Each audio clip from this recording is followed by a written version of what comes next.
네, 벌써 또 일주일이 지났군요. 우리 사회 모든 영역에서 국가 정상화가 조금씩 진척되고 있습니다. 자본시장도 정상화의 길을 가고 있습니다. 한때 코리아 디스카운트라는 이름으로 우리가 가진 자산들이 저평가됐는데 이제 조금씩 정상화돼서 많이 개선되고 있습니다. 우리 정부가 해야 될 일은 비정상을 정상화하고 또 정상화를 넘어서서 더 나은 대한민국을 만드는 것입니다.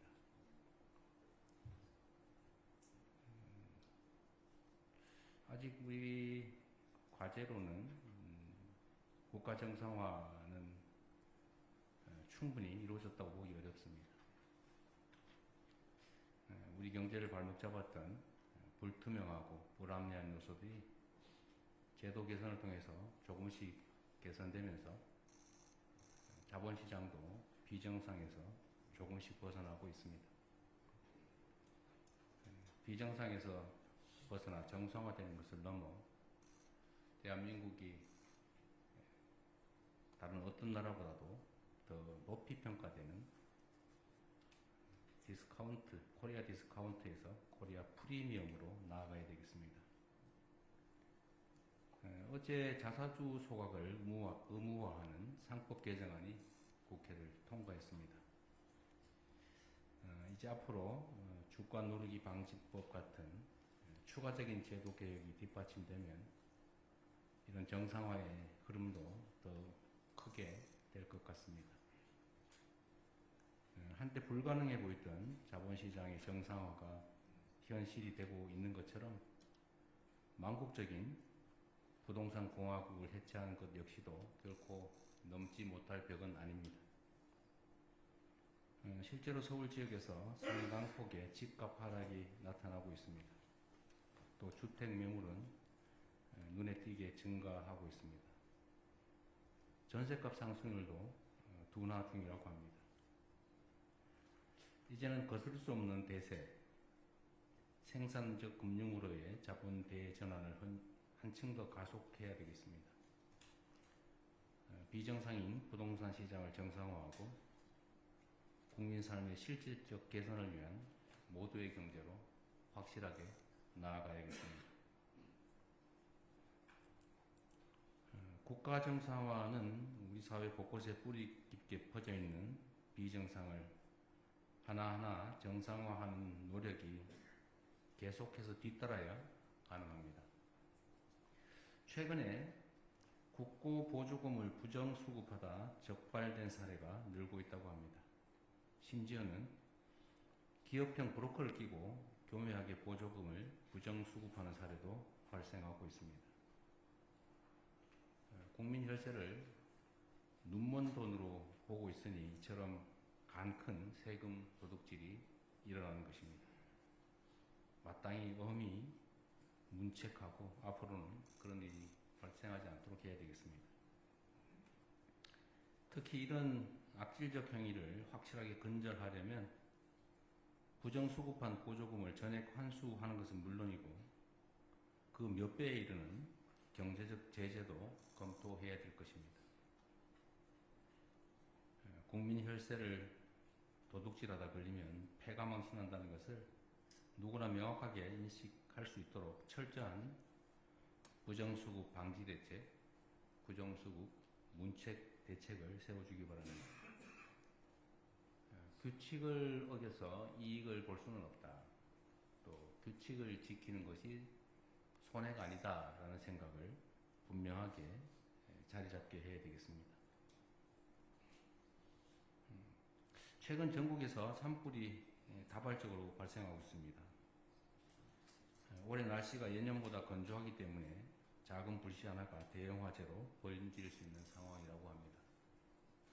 그럼에도 불구하고 산불 발생 건수가 60% 이상 늘어났다고 하는 것은 결국 부주의 때문이 아닌가 생각이 됩니다.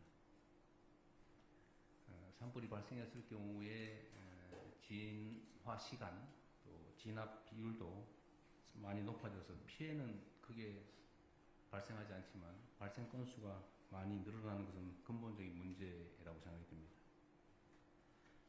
발생을 최소화할 수 있는 대책도 철저하게 수립해 주시기 바랍니다. 산불 예방 또 초기 진압 대책을 철저하게 점검하고 관련 장비 확충도 최대한 서둘러 주시기 바랍니다. 또 산불 진압 시 안전에도 각별히 유념해서 큰 인명피해가 발생하지 않게 하는 것도 중요하겠습니다. 국가가 해야 될 여러 가지 일 중에 국민의 생명 안전을 지키는 안전 문제도 매우 중요합니다. 특히 해빙기의 안전대책 각별히 잘 살펴봐야 되겠습니다. 공사 현장을 비롯해서 급경사지, 옹벽, 노후주택 같은 위험지나 위험시설물에 대한 점검과 보강을 세밀하고 속도감 있게 진행해 주시기 바랍니다. 모든 국정의 출발점은 국민 안전이라는 점을 깊이 새겨주기 바랍니다. 제가 전심 때 언론인들하고 식사를 하면서 얘기를 해보니까 지금 북한의 발표 문항을 가지고 질문이 꽤 많았습니다. 우리 남측에 대해서 매우 적대적인 언사, 그 다음에 불신을 표현하고 있습니다. 또 이에 대해서 또 저자세 이런 주장을 하는 사람들도 있습니다. 그런데 우리도 한번 생각해 봐야 합니다. 우리가 추구해야 될 가치는 평화와 안정입니다. 대결과 전쟁을 향해서 질주하고 있던 과거를 반드시 청산해야 합니다. 그리고 상황이라고 하는 것이 전쟁을 감수하는 이 대결 정책이 펼쳐져서 그로 인해 생긴 이 대결 의식, 적대 감정을 순식간에 없앨 수는 없습니다. 또 상응하는 또 지속적인 노력이 필요합니다. 지금까지의 그 대북 모욕행위 또는 위협행위가 과연 이 한반도 평화와 안정에 도움이 됐느냐, 대한민국의 국익과 또 국가 안보를 지키는 데 유용했느냐를 진지하게 되새겨 봐야 되겠습니다. 남북관계 역시 정상화되어야 합니다. 그러기 위해서는 오랫동안 쌓인 적대감정, 대결의식을 일순간에 한 가지 획기적인 조치로 없앨 수는 없습니다. 지속적인 노력을 통해서 신뢰를 구축하고 또 그것이 쌓이고 쌓여서 이해되고 또 한편 공감하는 그런 상태로 나아가야 되겠습니다. 우리 옛말에 한술밥에 배부르랴 이런 얘기가 있습니다. 순식간에 되지 않죠. 노력을 해야 된다. 끊임없이 소통하고 대화하고 협력하기 위한 노력을 해서 조금씩 신뢰를 쌓고 조금씩 공감을 만들어가면 결국 이 한반도에도 구조적인 평화와 안정이 도래하지 않겠냐 그렇게 생각합니다. 우리 스스로부터 노력해야죠. 남 탓할 필요 없습니다. 또 남 탓한다고 되는 문제도 아닙니다. 사람 관계나 국가 관계나 다를 바가 없지요. 지속적인 노력을 계속해 나가겠다는 말씀